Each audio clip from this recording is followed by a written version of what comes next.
Welcome to our quick guide on using Slickplan's file library, the central hub for managing all your project files like images, videos, documents, and more.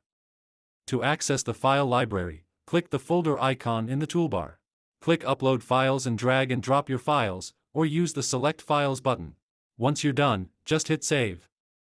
Use the search bar to locate files by name or filter by type, images, videos, or documents. You can also sort by name, size, or date and use additional filters to narrow down your results.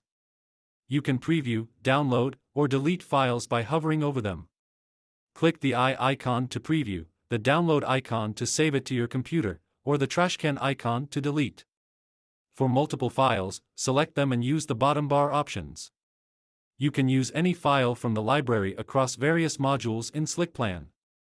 In Sitemap Builder, click the menu icon on a selected page, go to the Files tab, click the green plus icon, and select from Library to add files.